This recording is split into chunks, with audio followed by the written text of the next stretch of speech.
Salam mahasiswaku. Hari ini kita akan membahas untuk mata kuliah keperawatan kegawat daruratan dengan materi konsep dan prinsip pelaksanaan bantuan hidup dasar. Di sini kita akan membahas tata cara pelaksanaan bantuan hidup dasar pada keadaan kegawat daruratan. Tindakan keperawatan gawat darurat merupakan rangkaian kegiatan yang sistematis dan profesional, cepat dan tepat yang diberikan kepada pasien yang dilaksanakan oleh perawat yang kompeten. Kondisi gawat darurat yang sering muncul pada satu insiden maupun bencana seringkali tidak bisa diprediksi, sehingga memerlukan kesigapan dari tenaga medis. Pelaksanaan untuk membantu rangkaian penyelamatan terhadap pasien adalah bantuan hidup dasar atau disebut juga dengan basic life support. Merupakan serangkaian pertolongan pertama yang dilakukan untuk membantu siapapun yang mengalami kondisi henti napas dan henti jantung. Apa yang menjadi tujuan bantuan hidup dasar? Yang pertama, mencegah berhentinya sirkulasi darah atau berhentinya pernapasan. Yang kedua, memberikan bantuan eksternal terhadap sirkulasi melalui kompresi dada dan ventilasi melalui bantuan napas penolong dari pasien tentu saja yang mengalami henti napas atau juga henti jantung tadi. Dalam melaksanakan tindakan pengkajian kegawat daruratan, maka kita akan mengenal primary survey. Primary survey meliputi airway maintenance dengan cervical spine protection, breathing and oxygenation, circulation dan kontrol perdarahan eksternal, disability, pemeriksaan neurologi singkat, dan exposure dengan kontrol lingkungan. Apa saja langkah-langkah pelaksanaan bantuan hidup dasar? Yang pertama, D. Danger, memastikan keamanan penolong, keamanan lingkungan, dan juga keamanan korban. Respon, memeriksa respon korban. S. Shout for help, meminta atau memanggil bantuan. Circulation, memeriksa nafas ataupun nadi bersamaan dalam waktu kurang dari 10 detik. Selanjutnya airway dan juga breathing. Pertama adalah danger, yaitu dengan cek keamanan. Perhatikan kondisi aman bagi penolong maupun korban. Jadi kita harus memperhatikan ya benar-benar kondisi kita sebagai penolong dan juga kondisi korban harus dalam keadaan yang aman. Pastikan dengan memanggil nama, touch and talk. Cek respon korban, sadar atau tidak. Bisa dengan cara menepuk, memanggil korban dengan keras, misalnya Pak, Pak, Pak, serta merangsang dengan cubitan di bahu korban. Jika tidak ada jawaban dan korban tidak membuka mata serta tangan dan kaki tidak bergerak, maka bisa dipastikan korban sedang dalam keadaan tidak sadar. Terdapat 3 level kesadaran, sadar penuh, sadar berorientasi, artinya setengah sadar, mengantuk atau bingung, dan tidak sadar atau tidak berespon. Kita harus menggunakan pemeriksaan GCS atau Glasgow Coma Scale dalam menentukan tingkat kesadaran dari pasien. Setelah kita cek respon pasien, maka kita shout for help, meminta bantuan. Jika berespon, tinggalkan pada posisi di mana yang tidak memiliki resiko. Jika pasien tidak berespon, maka berteriaklah untuk meminta tolong. Ya, jadi kita bisa berteriak, tolong, tolong, tolong. Ya, nah jadi seperti itu. Ya.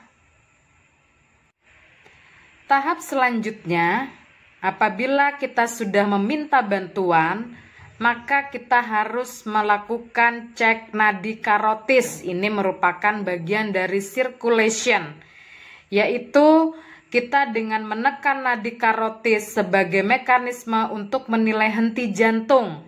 Penolong sering mengalami kesulitan mendeteksi nadi.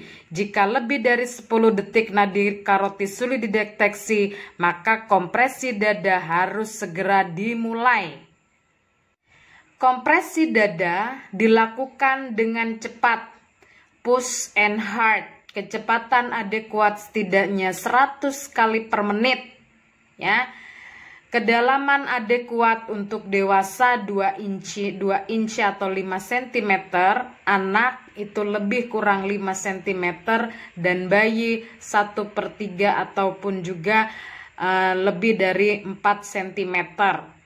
Memungkinkan terjadinya Campbell rest recall untuk mengembangkan dada. Perhatikan gambar berikut. Ini adalah posisi bagi yang ingin melakukan kompresi dada. Ya. Jadi posisi ini sangat penting karena kita akan memberikan tekanan push and hard pada dada. Selanjutnya, kita akan melakukan compression bila tidak ada nadi. Mulai lakukan siklus kompresi dan 2 ventilasi. Lutut berada di sisi bahu korban, posisi badan tepat di atas dada pasien bertumpu pada kedua tangan. Letakkan salah satu tumit telapak pada setengah sternum di antara 2 puting susu dan telapak tangan lainnya di atas tangan pertama. Tekan dada lurus ke bawah dengan kecepatan 100 kali per menit. Selanjutnya, apabila itu sudah dilaksanakan, maka kita akan memperhatikan airway. Pastikan jalan napas terbuka dan bersih yang memungkinkan pasien dapat bernapas. Jadi bersihkan jalan napas ya, lakukan cross finger untuk membuka mulut. Jadi kita harus benar-benar memastikan jalan napas dalam keadaan bersih. Secara perlahan, angkat dahi dan dagu pasien. Ini disebut dengan head tilt chin lip. Ya, kita perhatikan lagi dan ingat bagaimana teknik di dalam melaksanakan head tilt chin lip ini. Ya. Jadi kita membaringkan pasien, meletakkan tangan pada dahi pasien, menekan dahi sedikit mengarah ke depan dengan telapak tangan, lalu meletakkan ujung jari telunjuk jari tengah dari tangan di bawah bagian ujung tulang rahan pasien. Setelah itu kita juga bisa melakukan jaw thrust, ya.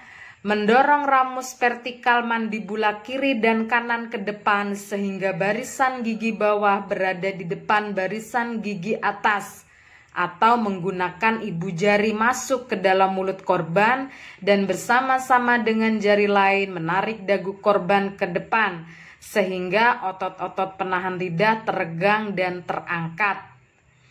Apabila jalan napas tersumbat, miringkan pasien ke salah satu sisi. Keluarkan apa saja objek yang memang ada, bisa gigi palsu ya, itu tertinggal, atau jalan napas bersih, sehingga kita harus pertahankan jalan napas terbuka dan cek adanya pernapasan yang normal. Selanjutnya, kita akan melakukan breathing ya. Jika bernapas, gulingkan ke arah recovery ya. Ini yang terjadi pada breathing. Jika tidak bernapas, maka lakukan mouth to mouth ya. Walaupun saat ini sangat tidak disarankan untuk dilakukan mouth to mouth, maka kita bisa menggunakan mask ya. Di sini ya, kita bisa menggunakan mask, yaitu back valve mask. Bisa digunakan secara efektif bila minimal penolong ada 2. Oksigen dapat diberikan hingga 85% kapasitas reservoir. Yang penting di dalam prosedur dalam back valve mask ini adalah memilih ukuran mask yang tepat bagi wajah pasien. Ya, menghubungkan bak dengan mask jika belum tersambung. meletakkan bagian yang menyempit. Dalam prosedur penggunaan bag fob mask, di sini memilih ukuran mask yang pas untuk pasien itu sangatlah penting ya. Kemudian menghubungkan bag dengan mask. Kemudian juga menstabilkan masker dengan ibu jari dan jari telunjuk membentuk huruf C. Kemudian juga menggunakan jari yang lainnya dengan tangan yang sama untuk mempertahankan ketetapan posisi. Selanjutnya kita akan membahas tentang prinsip utama pertolongan pertama. Ya. Yang pertama di sini adalah kemasukan benda asing ya. Kemasukan benda asing ini berbagai macam ya pada organ bagian tubuh. Bisa pada telinga, mata, ini bisa mengalami resiko besar kemasukan benda asing. Yang pertama adalah telinga. Apabila telinga kemasukan benda asing, maka tidak boleh dilakukan pengorekan baik menggunakan cotton bud, lidi, ataupun kuku. Pertolongan pertama di sini adalah memasukkan minyak yang tidak bersifat iritasi ke liang telinga. Minyak ini dimasukkan untuk membunuh serangga. Kemudian mata. Apabila mata kemasukan benda asing, sebenarnya kedipan daripada mata itu dapat menghasilkan air mata yang berfungsi untuk mengeluarkan benda asing. Namun apabila benda asing tidak bisa keluar, maka dapat dilakukan irigasi mata ya. Gunakan gelas air ya, kemudian lakukan pembersihan pada area mata. Kecelakaan di air juga dapat terjadi. Lakukan penyelamatan secepat mungkin. Lepas segala perlengkapan yang dapat menghambat gerakan di air. Nah, kemudian yakinlah bahwa sebagai penolong kita memang menguasai di air atau dalam artian memang kita bisa berenang ya. Siap dengan kemungkinan bahwa korban akan meraih dan menarik penyelamat. Kemudian pada kasus selanjutnya adalah keracunan ya. Keracunan di sini berbagai macam ya, dapat keracunan makanan ya. Kalau keracunan makanan maka diupayakan untuk bisa mengeluarkan racun tersebut ke dalam yang ada di mulut ya. Nah, itu harus dilakukan pembersihan biasanya pada area lambung, maka akan dilakukan kumbah lambung.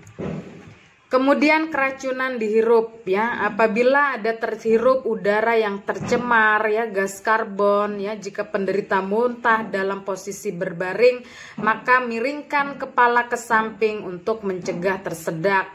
Yang lainnya, apabila terjadi henti napas, maka harus dilakukan bantuan hidup dasar atau CPR ya, cardiopulmonary resuscitation. Kemudian racun yang mengenai kulit ya, jika kulit terpapar racun maka kulit harus dicuci menggunakan air dan sabun selama 15-20 menit. Jika kondisi kulit semakin parah mengalami pengebengkakan maka harus diberikan pertolongan kepada instansi pelayanan kesehatan. Kemudian dalam pelaksanaan tindakan pertolongan pertama, peralatan dalam pertolongan pertama pada kecelakaan itu harus dimiliki ya. Seperti perban, plester luka ya, kemudian hand sanitizer, salep antibiotik, pembersih luka antibiotik ya, termometer digital, larutan air garam, masker bedah, sarung tangan, latek, ini harus ada, dan juga obat-obatan sederhana pada P3K ya. Ini harus juga ada di dalam alat-alat peralatan P3K. Baik mahasiswaku, selamat belajar. Semoga Anda bisa memahami untuk konsep pelaksanaan bantuan hidup dasar dan pertolongan pertama pada kecelakaan. Salam dan sampai jumpa.